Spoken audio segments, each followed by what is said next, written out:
Hi, Carly here. We're sharing some of our favorite episodes from our Patreon archives here on the main feed. If you're looking for even more Sister Wives content, we've recapped all 20 seasons, and every recap is available ad-free on Patreon at patreon.com/survivingpod. And for a limited time, use code SSW50 to get 50% off of your first month. Thanks for listening and enjoy the episode. Surviving Sister Wives contains adult content that may not be suitable for Latter-day Saints or sinners. Listener discretion is advised.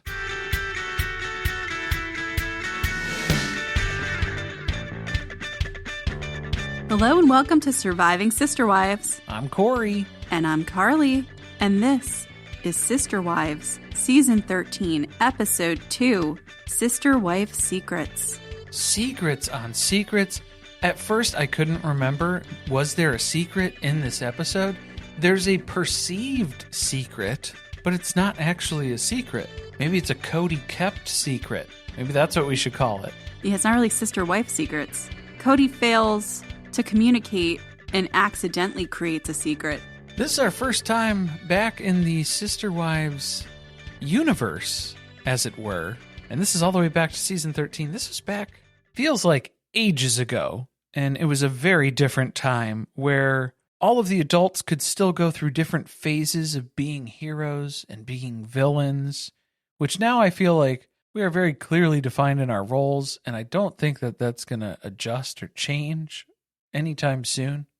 I am excited to talk about that because I oddly felt very defensive of Meri in this episode, and that is usually not the way I sway. Well, I feel like that is what the rewatch has brought out of us, is that we are more defensive of Meri in these instances looking back on them. I feel like at the time, a lot of people were very sick of Meri's catfish storylines and every single narrative that was driven by Meri. It was Meri burnout. It was getting exhausting. But now we can look back on it with a fond appreciation. I am very happy that we have the worthy up lens as we're going into the acquisition of the B&B. This helps a lot, yeah, because now we can equate current business practices to, what is this, 2015, 2016? No. Oh, boy. Oh, man, you're wow. No, wait, Catfish was 2015. Yeah. So this was like 2017? 17, 18, we're not that far. Okay. 18, they move in 18. So yeah, probably 2017 when they're filming this. A year behind that. Yeah, Anyway. Hold on. You know how delayed production is. Yeah, who's doing the It math? could be 4 years prior. Yeah, whatever. What did TLC say we watched? TLC description for this one is Meri finds a way to buy the bed and breakfast she wants without Cody or her sister wives' help. Then, when Janelle hears that Meri closed on the bed and breakfast from a stranger, it precipitates another confrontation. Another confrontation? We've already had a confrontation? Nobody's confronting Meri in this. Janelle hates confronting Meri. No, but we just got through the series of confronting Meri after Axel's birth. Janelle's still pissed about that. It's very clear. She's bringing that energy into this conversation. She's still got carryover stuff that she didn't bring up from therapy. But let's hear that Carly episode rewrite description for this one. Robyn soft launches the Biggie Housie. Bonnie relocates faster than a polygamist family fleeing from a police investigation. Janelle, Christine, and Robyn unironically attack Meri for leaving them out of an important life event. There's got to be some bitter irony in there somewhere. It was lost on them. It was lost on them. Maybe we'll find some and pick up a few pieces along the way. Shall we do announcements first? They will be short and sweet. We dropped our Patreon episode, our Let's Talk About It episode this week, which was Bridgerton Season 3, Episode 4. You know the episode we're talking about. The carriage episode. That's the one. And boy, what a wild ride it's been. Everyone on the Patreon and on the Discord seems to be laughing their way through it in its entirety because I was lost the whole way. The limeritas did not help us along the way. Drive with caution, drink with caution, all the things. Keep hands and arms, hands and feet inside the vehicle. Okay.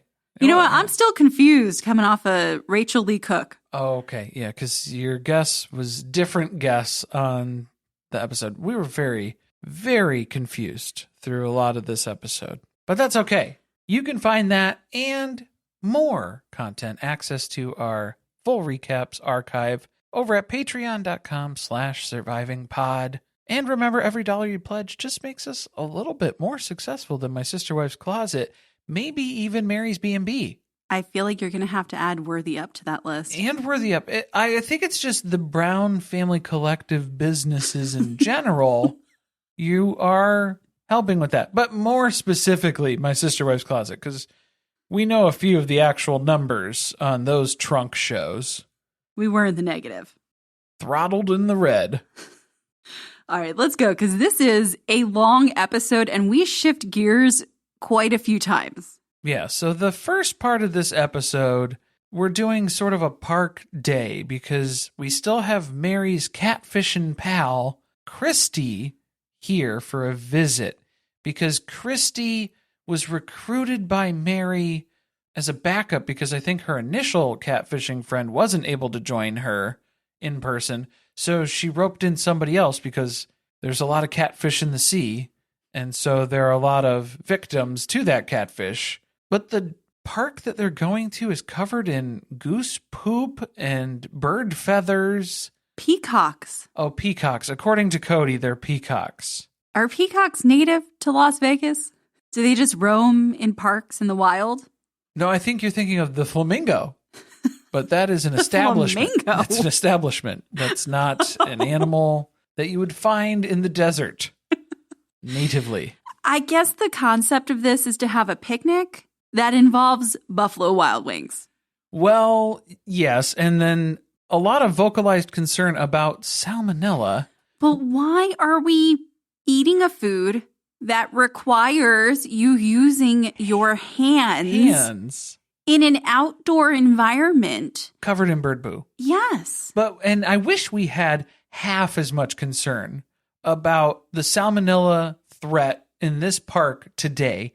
I wish we could have matched that energy with the prairie dog plague concerns on Coyote Pass.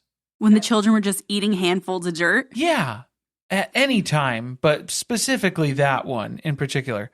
But also, why do they call it Buffalo Wild Wing? Why do they call it BW3? I don't know. People call it that? There's Buffalo Wild Wings. There's 2 W's. So am I missing a W somewhere? Is it Buffalo Wild Wings? Is that what the name has been this whole time? With how many things I missed, or this, just the general confusion that happened in the Bridgerton episode, I'm starting to question my reality entirely. So if someone could explain that to me, please help. We're going to get so many emails now. Help. Emails, comments, messages everywhere. We got to admit, though, Christy, this is all a show for Christy. And also, she's got to hang around later because Audrey and Leon are in town. And this is the make sure Leon knows Meri is a victim show. That's the move. That's the play. And also, Meri's trying to garner some sympathy from Cody as well, which actually Cody admits that it is working because he tends to have more sympathy for Meri hearing Christy's story, because I think Meri's feelings weren't really that important to him. So when he found out the trauma that she went through with this whole experience, it was kind of like, whatever. It was more impactful hearing it from a third party that you have impartial feelings for. That made it more real for him. It hit close to home. What did you think? It is Pride Month, and we had Cody Brown come out as an ally in this episode. Like Chucky. Who knew? Wow. It's going to be a tough day for Christy because even Saul here, he's got some stranger danger. It's like, who's this lady with Meri? He shouldn't be worried about the external threats with the mystery people who may or may not be part of the family here. The real threats are within the family, because Christine is looking to take Meri down at some point here. And she found her opportunity when they start joking about seeking out a place with the least amount of bird poop to set the food down on. How annoying would that be, though? Did you see how much stuff they had already set out? There are chairs, there are coolers, there are blankets. There's a ton of shit that they've brought with them, and now they have to go find another spot that probably will just have a tiny bit less bird shit. Well, we don't need to pick up all the stuff and start carrying it over. You can send someone first to go scout ahead and see, is there less bird poop here? Maybe it is worth the move of the things that we've already set up, and we will do that, and it is worth it. There's probably better ways to do that. Instead of picking things up, taking it over to where you think there will be less bird poop, arriving there and finding only more bird poop. And if you haven't picked up on it yet, this is all an allegory for moving the family from Vegas to God knows where at this point. They are alluding to that throughout this entire episode, and I am puzzled as to how that has not come up as part of the conversation in Meri buying the B&B. You would think if Cody at this point was thinking about moving to St. George, then that wouldn't even be that big of an issue of Meri buying a house in Utah to run a B&B out of. Why would that be a cause for concern? You're going to be closer to the business now. They made it a big deal that she would be owning a business in Utah. But meanwhile, Cody has been masterminding a plan to move to St. George as their paradise. So maybe he knew at this point It was it's a not. no-go. Yeah, it's not St. George because that was his first guess. But who knows when he had that? But that means you're going somewhere else. So if you are unsure of the future, maybe we should inform other people of that before they make big life decisions, like buying a property where they're going to run a business out of.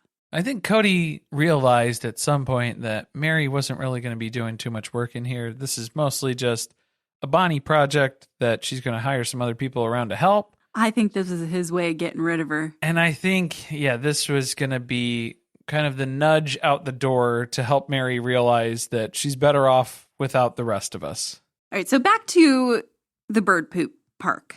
And the wrestling, because, man, the way that Christine caught up with Meri, and Meri threw her purse off to be a little bit more aerodynamic, get some more speed boost. She's competitive. She was trying to get there, but Christine still got her. And she kind of threw her around. She kind of tussled her a little bit there. There was some aggression. There was something that was pent up in there. Being all together has got the family thinking, though. What is it going to be like when all the kids are gone and they've moved out and it's just us? Just us and Cody staring at one another. And this is where Robyn reveals her big dream. One that she must get amnesia from because she does not seem to remember ever having pushed the idea of living in one big house together. At that point, you just got to consolidate down to one house together. And that's Robyn's big dream of the porch and just sitting there with my sister wives and Cody running around in the background like he does. So how come in the coming seasons she cannot decide whether or not she wants to do the one house? Well, she's not decided. She just doesn't speak up. She doesn't vocalize her opinion. She doesn't make it known what her stance is because it does not align with the rest of the sister wives. But at this point, Christy is very impressed with all of the parentification of the children that's taken so far. Very helpful and willing to jump in. The affection that's being shown. Meri is taken aback by the amount of affection that she's receiving from Gwen. Still a little upset that Leon doesn't reciprocate affection the same way. And she gives us a little example there by going up and giving Leon an impromptu hug in the middle of the field.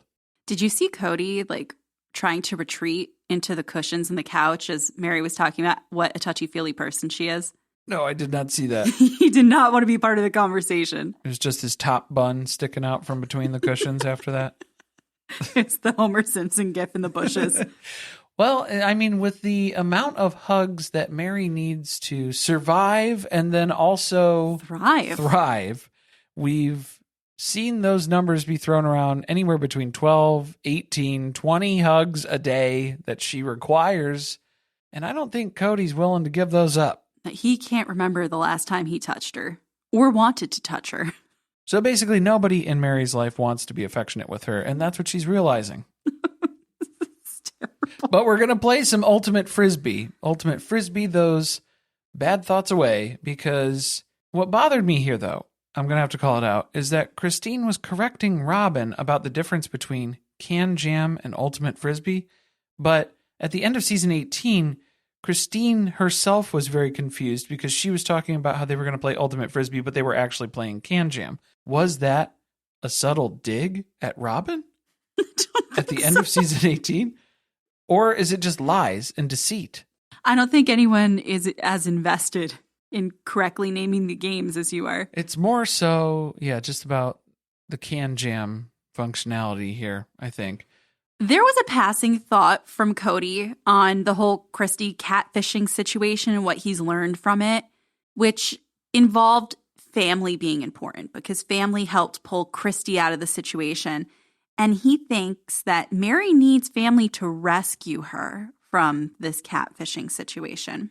That felt very Robyn-coded in language to me. Oh, okay. We're going to rescue her. It seemed like Cody was kind of saying, thank goodness we have such a big family who can help Meri through this because I'm not going to do it. There's other people that I could defer to. Thank God it's such a big family and I don't have to be involved in that healing process. That's what he tries to do later with the move. Yes. There are other people who can help you, Meri. So maybe stop texting me. So I feel like that's kind of part of it here, but there wasn't a lot of time for one-on-one convo between Christy and Leon at this outing at the park, so Meri has not forgotten that they need to have a conversation.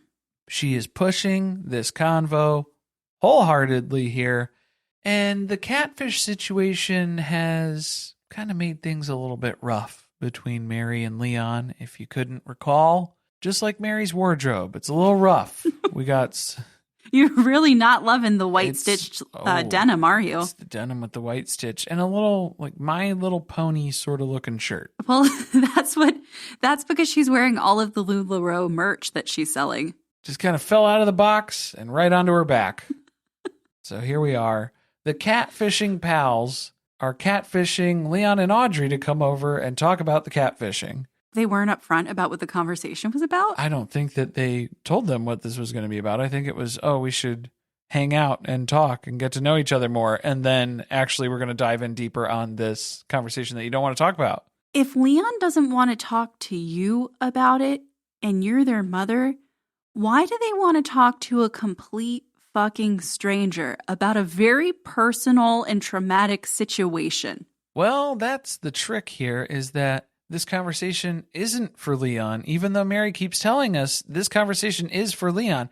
This conversation is for Meri, so Meri can get access back to Leon in the way that she had prior. Meri just cannot wrap her head around the fact that what she needs to do is acknowledge her role in the situation and apologize. That is literally all that needs to happen. We don't need the parade of catfish victims to come visit. Very unnecessary. To corroborate your amount of victimness in this, but don't call me a victim, sweetie. So as they're leaning into this conversation, they're getting started because Leon's not starting the conversation. Okay. Christy has to start the conversation. How awkward is that? You're at Meri's house with Meri's child. Oh, Meri did not facilitate at all. Meri did not introduce the topic, did not start the conversation. Meri is hands off, and she is just nursing Mosby, sweet baby Mosby.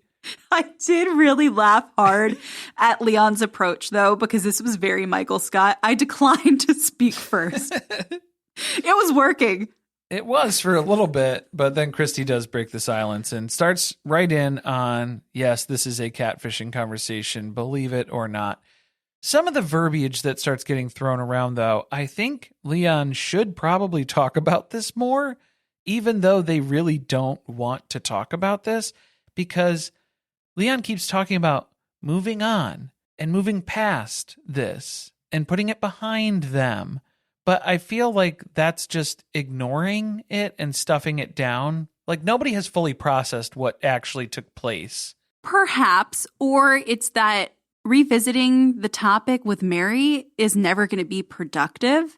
So why speak with Meri about it? What was interesting was that was kind of a telling moment of the parentification of Leon and also how Leon was used as Meri's emotional regulator for a very long time. And it seemed like that's why this whole situation was weighing on Leon so much. Leon even said it. Meri seems to forget that I was there while it was happening. Leon was the one who was telling Meri, I don't think you can trust this person online who you've never met, who you don't actually know who you're talking to. So it was Leon warning Meri and Meri ignoring that advice. I feel like this goes back to the conversations we've had about these adults being very emotionally immature. And it feels like Leon has realized that their mom is stunted and that they have outgrown her. And Meri can't give you what you want from an emotional standpoint. And this isn't Leon's issue to sort through. This is a lot of what Meri needs to sort through because Meri was involved in this. And the issue is that Meri's not admitting the level of involvement because yes, we're talking about being a victim of catfishing. Correct. That is true. That is something that definitely happened. However, if we're not going to address the adultery in the room because there was an amount of infidelity that was perpetuated on Meri's part as part of that relationship that took place. Well, and at this point in time, the voicemails have come out. The photos have come out. Everyone has seen the banana. So retelling the past as though you just happened to be on the internet one day and you got a phishing email and you somehow ended up in this relationship with a person who was extorting you in some way, blackmailing you, making you feel like you were in danger. That was part of it, but she's leaving out a lot of detail around the extent of the relationship and how it started. So Leon's starting to pick up on the fact that Meri is just seeking validation as a victim to let her off the hook in this scenario too. But you don't get a free pass because you were directly involved in that way. When Leon is talking about some of the stuff, the past emotions that they're feeling, I don't think that we're talking about things in the past. I feel like this is still very real and currently happening for Leon, a lot of the emotions that are being felt. I think that goes back to the toxicity of the relationship between them. Maybe not the situation in particular. And you can see it because Christy is going on and on about all of the things that this person did to her personally when she was being catfished. And you could just see Leon's soul leaving their body. We start to disassociate. And Leon is fidgeting the whole time. This is not a conversation that they want to have. Audrey is trying their hardest to make this conversation detour from where it was going because they can tell Leon's getting overwhelmed, little uncomfortable. And the goal of today is just to get through it so we never have to talk about it again. So let's see if we can accelerate this conversation a little bit quicker so we can get through it and just be done with it here forever because we don't want to talk about it ever again. And this is where Meri starts chiming in with, there were even more manipulation examples. Not even what Christy mentioned, but there was a bunch of other things that happened to Meri because all of this was something that she went through that was perpetuated on her, that happened to her by evildoers. The the George W. Bush summary. Now watch this drive. But I feel like that's just the big shift of saying Meri is so focused in on Leon's mad at me, but not understanding why Leon is mad with Meri. And so Mary's trying to say, don't be mad at me. It was done by the evildoer. Be mad at the evildoer. So any of your bad feelings and emotions that you have about this entire situation, just put it on the evildoer. That's what she's been trying to do with everyone in this situation, though. She's done that with Cody and all of her sister wives as well. Look the other direction. Scapegoat. Well, I mean, it was a fucked up situation. It was, but what I'm saying is like her involvement is what she is not owning up to. You actively participated in forming a relationship with this person. With intention in certain areas when it comes to the infidelity aspects. And that's what Leon's saying too. Just own up to it. Just be honest about it.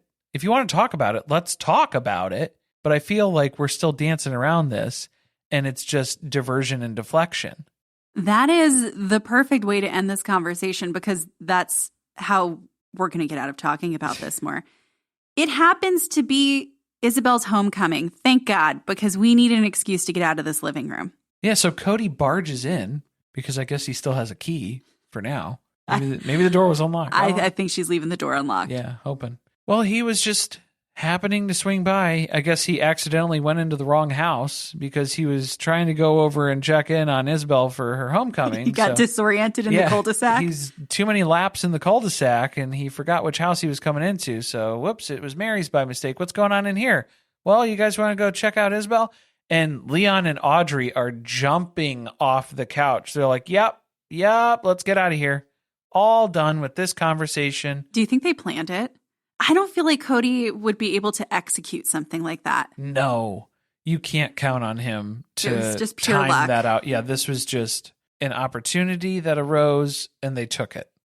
So this is where we have to have a modest is hottest scene because it's been quite some time, but we do have a visitor from outside the family who is in town. So they have to get this whole cycle rebooted for modest is hottest. We have to talk a little bit about being a polygamous family when there's a new person around. And Isabel's dress, not really following the dress code. It's a little short.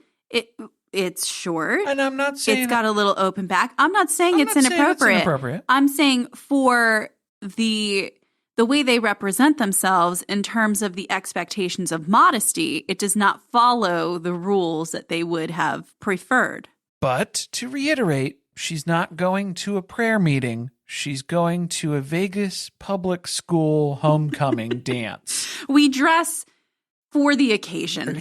And I think she has made good decisions so far. We have to talk about shoes. Oh. This family continues to always struggle with shoe selection. We were talking about the dress. I was saying the dress. The dress, she did the good. Shoes, maybe not the best pairing. And also, everyone loves her friend's cowgirl boots. Are they cowgirl boots or cowboy boots? Are they just boots? I guess they Country boots. Are they appropriate? In the heat of Vegas, you are going to wear a pair of leather boots to a dance? Ooh. You are going to have blisters, girl. Well, I mean, the air conditioning's probably got to be pretty good at the Vegas gym. I would hope so. Are we assuming this is in a gym? It's in a gymnasium. It's got to be. An auditorium? The dress, the back. We really skipped over that whole part of it because, we're about to get back on the scoliosis storyline, and it just reminded me of the big fear that she might one day have a scar down her back that we would have to look at when she's wearing an inappropriately immodest dress. So we got to show off our back before we get that big monster scar down it, because we know eventually we're going to have surgery, even though they don't know it yet, but they kind of got the sneaking suspicion. I wish that would have encouraged them to open an HSA and drop a couple of bucks in there a month, a week. That's a tomorrow problem. But that's a future Brown family problem. I can only assume that Christy went home after this. Yeah, she just kind of disappeared. Just kind of... Thank God. Went away. Hopefully we can stop talking about the catfish for a while. Okay, bye. It is time for a family meeting, and this is where this episode really heats up. Because Meri is having everyone over because she has a B&B update for them. I feel like we need the news music. Yeah, there should just be There's a bulletin coming in. Yeah, like a lower third graphic that just scrolls across your screen at any time when things a ticker. Are going. Yeah. They need a family news ticker. Yes. I feel like that would resolve a lot of the problems here. And it's just one of those neon boards like in Times Square where it's just giving you the running update of what's happening, and it's just in everybody's living room or everybody's kitchen, somewhere centralized location. And then that way you can add an update from your phone. Look at this. Wasn't that a thing where you used to be able to tweet I'm going to sound really old. You used to be able to tweet and it would show up on a ticker in Times Square. Yeah, do you remember how you used to have to tweet before smartphones? You used to have to text to the Twitter bot and then it would tweet for you? I think that's how that functioned, if I'm remembering correctly. You texted a number and then the robot would translate for you. I'm just saying we're not talking about any extreme forms of technology that don't yet exist. No, it's been 15 years in the making here. 10, 15 years, a good decade at least. The big update. It's an important one. She tells everyone that the lender has decreased the required down payment by 50% of what they originally asked, which is convenient because that was how much money she was short. So now she has the full down payment and she's not going to need money from them. Well, this has only been a week since the family declined Meri's application for a loan out of the Brown Family Fund. So now she is reveling in the fact that she gets to tell them, I didn't need your money anyway. This turns so fast, though, because she definitely came in with that too, that she was going to pull something over on them. Like, I did it anyway, bitches. And then the minute they get excited about the fact that they don't have to give her money, she gets a puss on her face. I think the reaction was they were like, oh, wow, that's cool. And we helped. And it was like, no, you didn't. Because how was that helpful? Because the conversation last week was not fruitful. We did not benefit from that conversation. So Meri had to go bust her ass and then turn a trick or two when it comes to the paperwork shuffle that's taking place with this bank for this lending. Creative accounting, apparently. A little bit. And now the family gets to pat themselves on the back and say, boy, by shitting on it last week, we really inspired you to do it on your own. Didn't we do such a great thing all together here? And Meri is not here for that. No, she stops making eye contact with everyone in the room. So Robyn calls it out. She's like, what's wrong? Is there anything wrong? It kind of seems like there's something wrong. Why are you not seemingly excited as well? Something that's wrong for me is that Janelle is wearing her Strive with Janelle shirt because she's got to represent that brand during this convo. She is a businesswoman as well. She's rebooting because we didn't really get off the ground with the whole Strive with Janelle thing. She still runs that. What? She has quietly been in her boss girl era for a long time. How many clients? I don't know. I can't explain what it is. But she's here promoting it. She's making sure you know that Strive with Janelle is a thing. She knew that this was going to be a business meeting, so she brought her business attire and is ready to talk about it. What kills me, too, is how people are so shocked with the fact that the lender was able to adjust this amount. Probably because of Meri's proof of income. She probably showed them, hey, I started this side hustle where I'm selling leggings on Facebook. And I made... Maybe don't tell them the details. And I made checks notes $80,000 in the last 2 weeks. I think the bank is going to be pretty sympathetic with that. Janelle, though, she's not only here in her uniform, but she's also shitty that Meri is saying that she did this on her own. To your point before, she literally did. Well, she has Janelle gaslighting her, and she has Robyn asking why she isn't smiling. You should smile more. So it's like, are all of you Cody now? Like, get out of my living room. Well, then, to add insult to injury, Janelle brings up this whole fear that Meri's going to run away and live there alone. That's why you bought this place. It's because you're going to leave us. Okay, the thing that bothers me the most about them getting shitty with Meri saying, I did it on my own. And then they're like, boy, Meri's really touting the fact she did this on her own, allegedly. Literally last week, Cody said verbatim, Meri needs to do this on her own. And now he's apprehensive that she did it on her own. What are you talking about? Because now they're afraid of the power that she has harnessed within inside herself, that she may actually take the step to leave this family. They were so excited for her to crash and burn without them. And then when she shows, no, I don't need you dumbasses slowing me down, then it's a big problem. Janelle did say a few nice things, but they were to the producer long after the fact. So, maybe next time lead with that, because she was talking about how important Meri is to the fabric of the family. She can't imagine her not being there. Maybe say that instead of, we think you're a flight risk. They're all kind of trying to celebrate and cheer her on, but it's all with an immediate question that undermines everything else that's being said. So we're not really feeling the positive vibes that are happening anymore. Robyn's celebrating. This is a big moment. She's really proud of the fact that Meri has done what all sister wives in the sister wife-dom are supposed to be doing. They're encouraged to be as independent as possible. And here Meri is exercising her independence. It's a big part of polygamist culture for wives to exercise their independence, because normally family resources are usually very tight.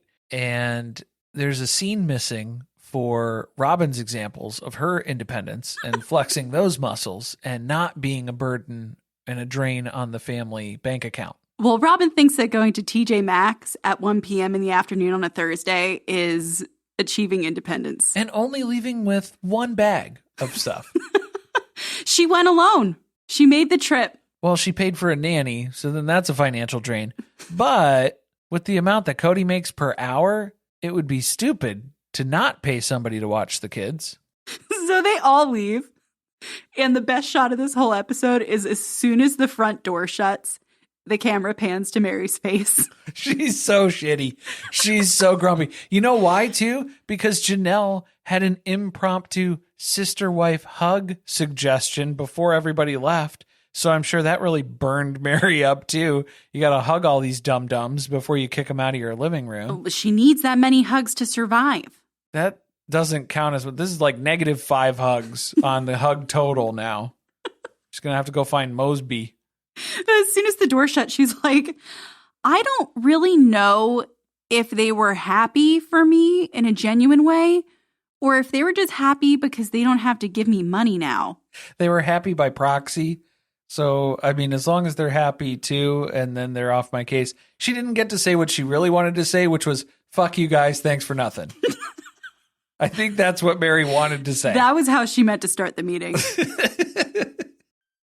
Things are progressing fast because now the loan has been approved. The bank is like, get this thing signed over before this LuLaRoe money runs dry. So she gets the call. It's time to go sign for the B&B, and she's got to travel to Parowan to get all of this paperwork done, and they got to move Bonnie out of her house. Is Bonnie renting this place? Did she sell her house? Why do we have to move Bonnie in 72 hours? Why is there a time frame on it? Yeah, maybe a lease was up. It didn't seem like anything was packed, really. So it didn't seem like an in-between situation. Maybe this is just they've become so accustomed to moving this way that this is how they think people move. You just throw stuff into a truck, not in boxes. Nothing's wrapped. Someone calls you and tells you it's time to start packing now. Go. Go. We got to be out of here before night falls. But oh my God, can you imagine the paperwork, the bank statements, the proof of income, the financial audit process that Meri had to go through for this mortgage? Can you imagine? Why? You think it was complicated? I think it was a little complicated. What? You think it's like hard or something? Yeah, what? I think it is. I thought we were going to bust into that case of Crown Royal that was on the counter. Oh, I think that there's a reason there was no crown left in it. I didn't have Meri pegged as a crown gal, if we're being honest. You know how mad she must have been every time she had to sign a document that said that she was a divorced woman? Yeah, every time she has to check that little box. That's why she wasn't really talking with Robyn too much during this process. They're really excited, though, because Meri's family is all here. They are so happy to have this house back in their possession.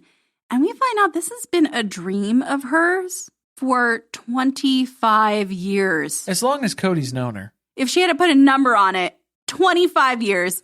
It's like buying a piece of history, and it's a family legacy, but the family, mostly like Meri's side of the family, not the Brown family. Nobody in the Brown family gives a shit. Oh, no. They don't care. The point, though, that it's been over 2 decades and she hasn't figured out what she would want to do with this place once she bought it. She's really only turning it into a B&B because it already was one. That wasn't even an original business plan.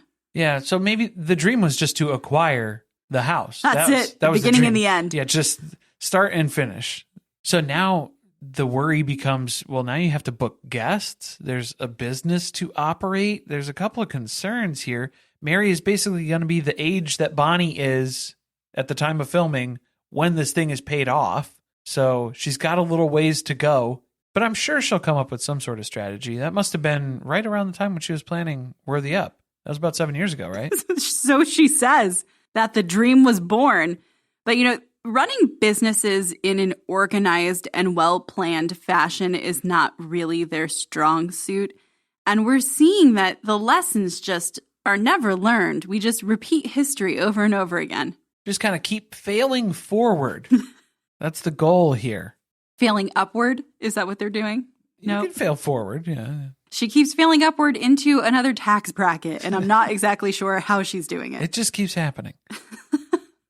Who cares about the rest of this? It's just like Vicky shows up in tears as the moving truck arrives. Okay, yeah, they were moving into the B&B because we got Bonnie out of her house, and then it was moving stuff into the B&B. A shockingly efficient move. Well, it's because Cody wasn't involved. Exactly. Yeah, it was, we didn't even need Cody's help, and it probably helped speed the process along even quicker than we expected here.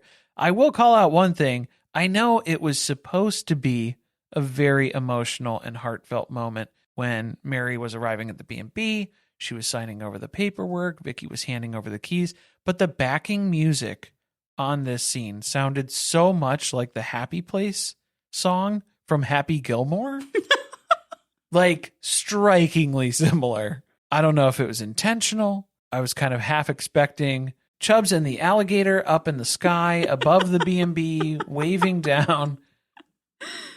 I don't know.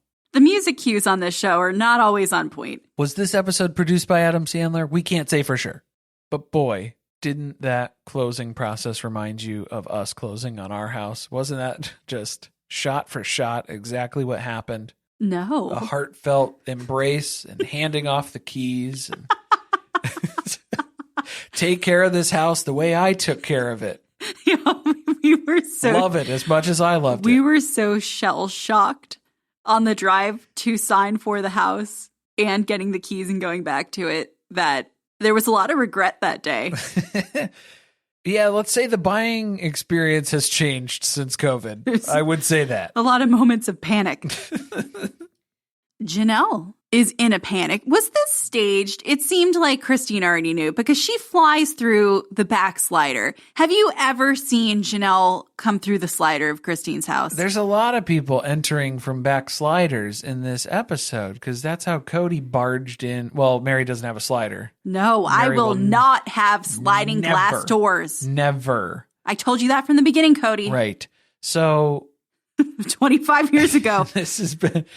Same with the dream of owning the B&B that isn't a B&B until I buy it as a B&B.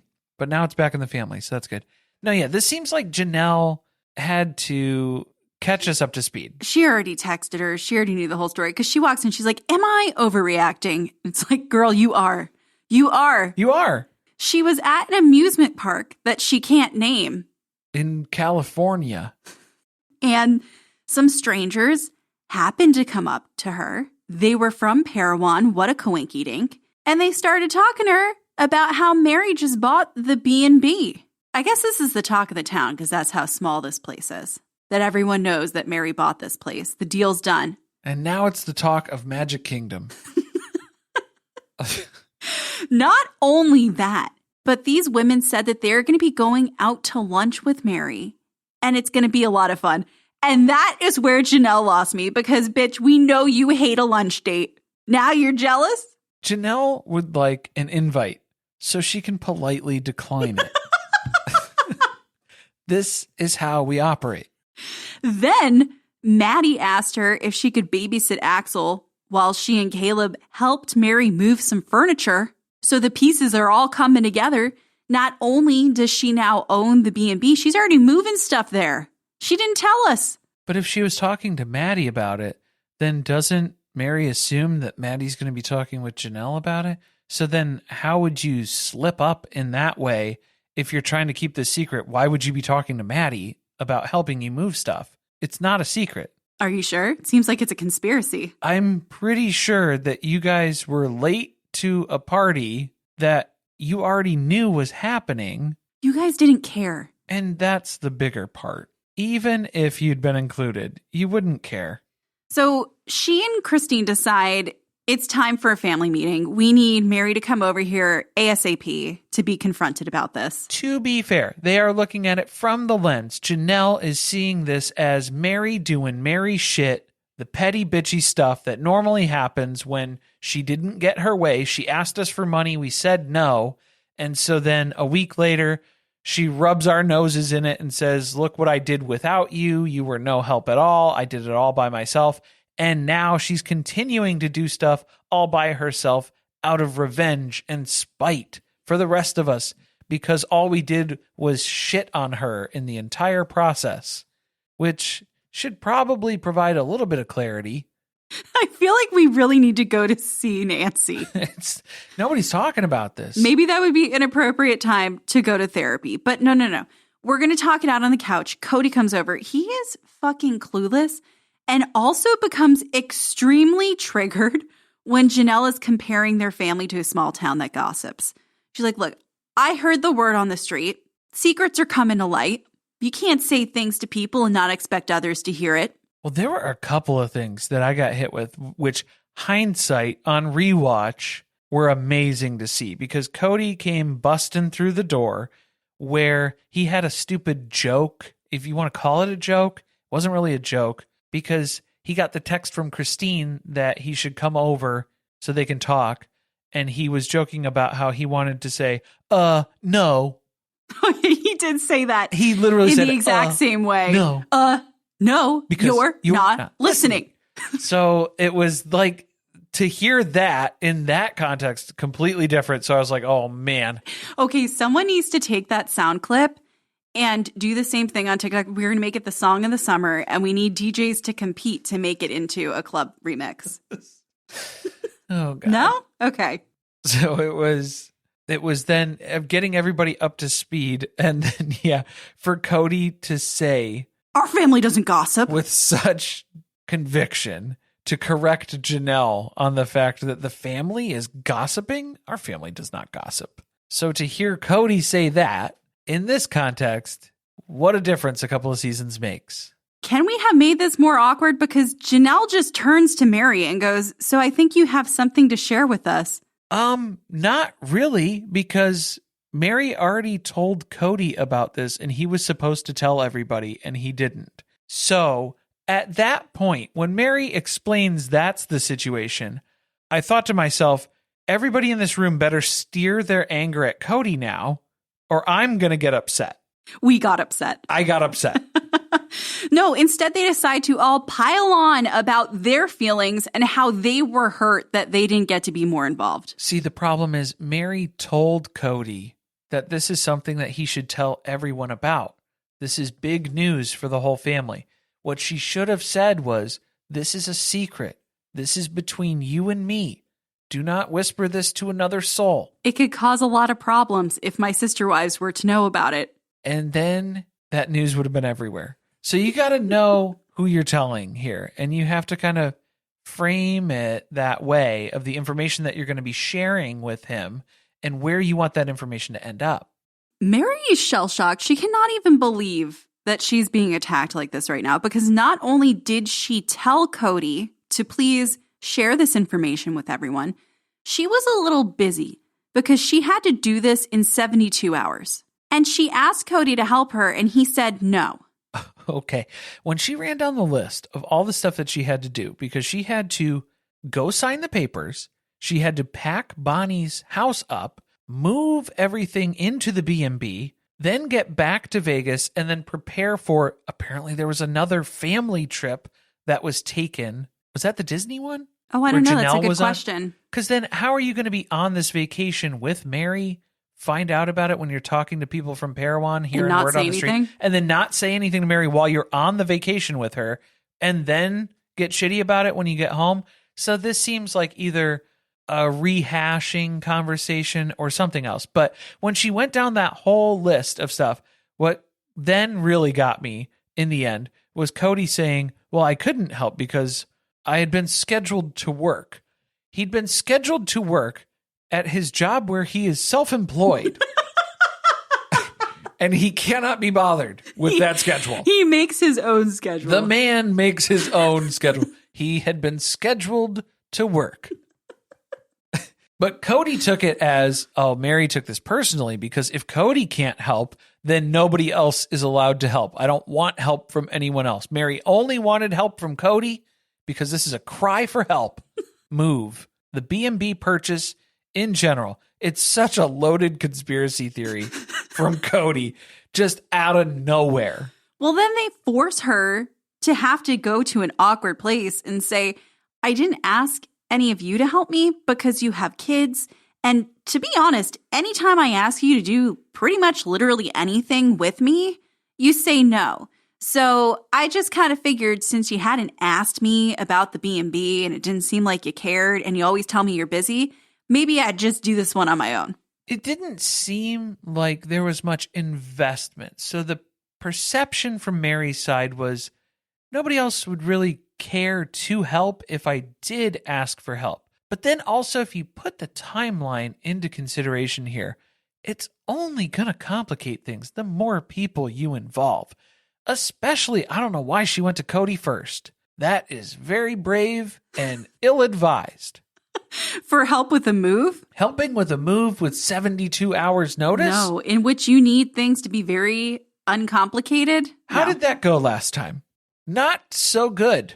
She's just really pissed because she had planned to tell them all together and someone beat her to the punch and now everyone's mad at her.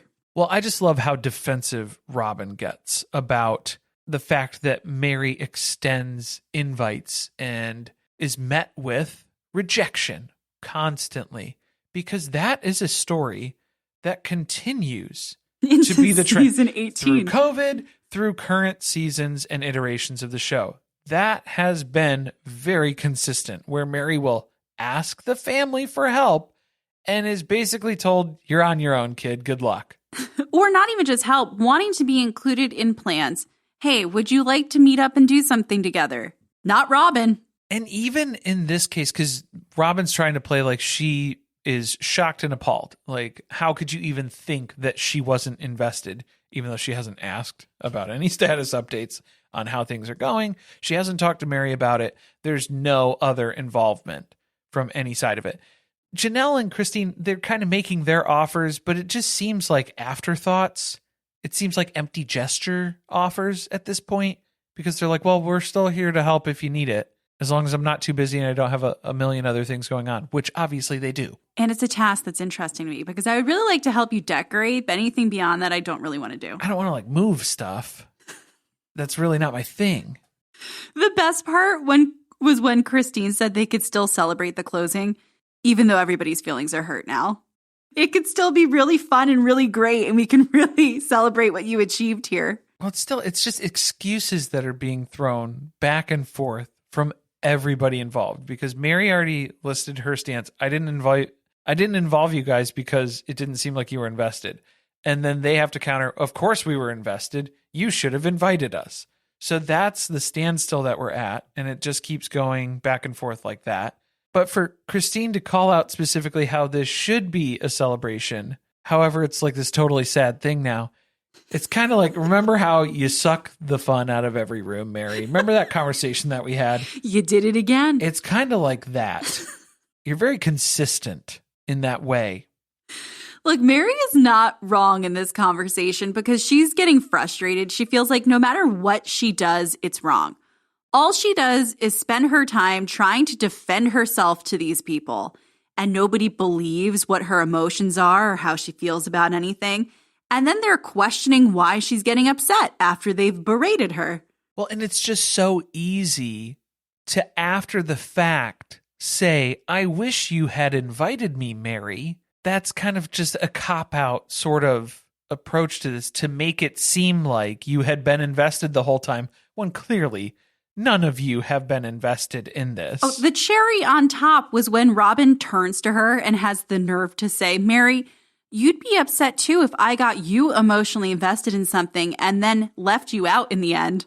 Okay, yeah, because they are definitely gaslighting Meri in this instance, because to say that, where it's like, oh, leaving me out at the end of something after I'd been so invested, like, I don't know, Axel's birth, or that literally just happened. Robyn's legal marriage to Cody and the paperwork shuffle that I started with my legal divorce, which was very traumatizing. And then you didn't invite me to your actual marriage. Remember that?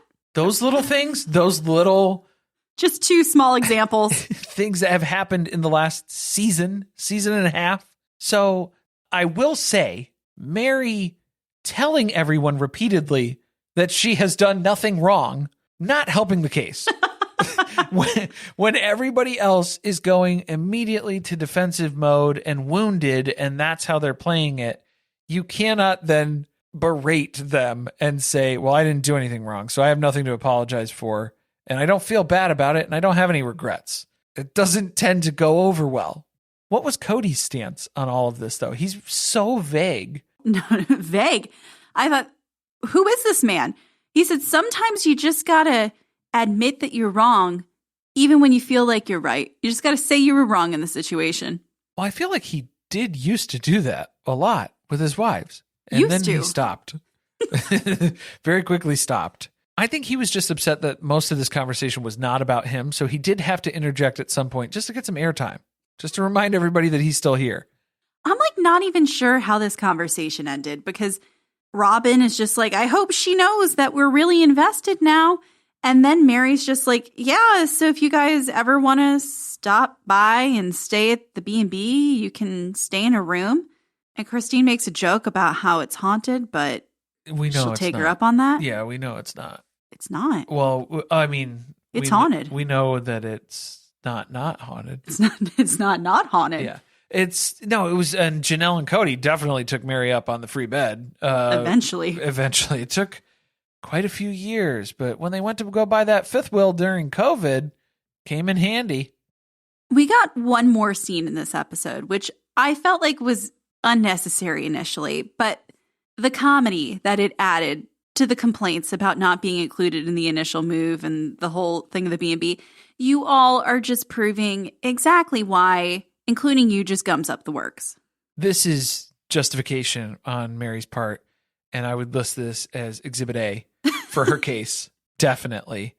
For some reason, they're trying to move 3 pieces of furniture, and Cody has decided that the appropriate way to do that is to use a small trailer.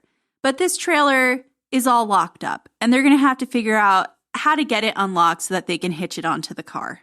Did I just use the right words? Yeah, those were the words. Okay. I don't know too much about machinery.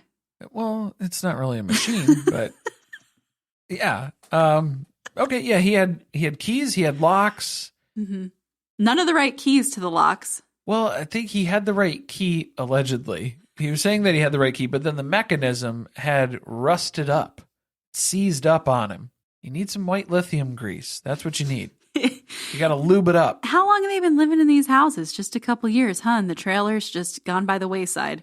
Yeah, I guess when you're not moving every 6 months. Didn't they just use this to move Maddie? I feel like they've used this trailer in between the moves. Well, they have a few of these, he had said. Oh, okay. So maybe this one's been in storage a little while. Well, they spend a very long time trying to figure out how they are going to get this unlocked. So Cody goes with the least destructive way of doing this. He's going to cut the lock off, which is incredibly destructive. And thank God we did that, because we don't even end up using it. Good, yeah, because the grinder was about to fall apart in his hands, too. So maybe we can invest in a new grinder while we go buy a new lock for the trailer. This set them back by, what did she say, an hour and a half? Hour and a half. An hour and a half, just waiting to figure this out, only for him to come upstairs and go, gee, Meri, guess what? We didn't even need the trailer. Again, scouting ahead. You don't need to go through all the hard work first. Let's can go just check. see. Do we need to do this? How many cars are we bringing, and how big are these pieces of furniture? Maybe let's just get them out in the driveway and start figuring out if we can take them in the vehicles that we're already driving. Work smarter, not harder. What a waste of time. But we finally get to Lizzie's Heritage Inn, which we find out the name for the first time here, the official namesake of the B&B. It's a full circle moment for Janelle. Well, for Bonnie, but Janelle's really excited about it. She's pointing it out. Bonnie lived here as a little girl. Now she lives here as a not so little girl anymore. But we got photos. We got memorabilia. It's all back in the family. Meri feels like this is stupid that she's getting emotional when she starts crying about this, which Robyn immediately has to defend Meri on crying because Meri has... Didn't she one-up her? Didn't she start to cry? Of course she started to cry. But, of course, Robyn's not going to leave you hanging. When you're saying that crying is stupid, she's not going to let you belittle her favorite pastime like that. Don't you dare. Cody's mental gymnastics at the end of this episode, when he's talking about how Meri wouldn't have had the success if they had helped her with the down payment. It was a little spotty on the routine, but the dismount was pretty clean.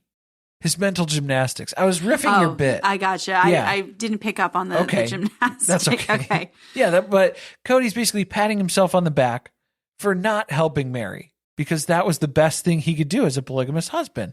What a blessing it was that I was unable to help my wife. It gave her the strength to do this, the B&B. And now I get to benefit from it. That is a great way to end because we find out that it's time to start working on the grand opening, which is going to be happening soon. And we know that Cody cannot hold back from being the center of attention in that episode. So we get the official toast from Christine. Congrats. That was about it. There was not really a big speech. But then it was to family destiny. And of course, Robyn cried. Yes. To many more years in this beautiful home. Goodbye forever, Meri. Next episode, Mitch and Aspen announce their engagement and the race is on to find a venue. The whole family goes to Utah to help with the official opening of Meri's bed and breakfast. At the opening, Cody drops a hint of some major changes ahead. Why do Aspen and Mitch need to race to find a venue? Why is everything a fire drill with this family? They got to get married before this family heads out of town. Oh, I guess, yeah, there is a timestamp on it there. Well, they made it sound like it was like a supermarket sweep situation where they were going to like run out of venues or something. It's not like that, even though I would like to see that. That would be interesting. That would be fun. Aspen and Mitch on supermarket sweep. Thank you for listening. If you want to support us, the best way to do that is by subscribing to the podcast and leaving a review on Apple Podcast or Spotify. Be sure to chat with us about the episode on our Discord channel by joining our Patreon, patreon.com/survivingpod. Stay tuned, share with friends. See you next time.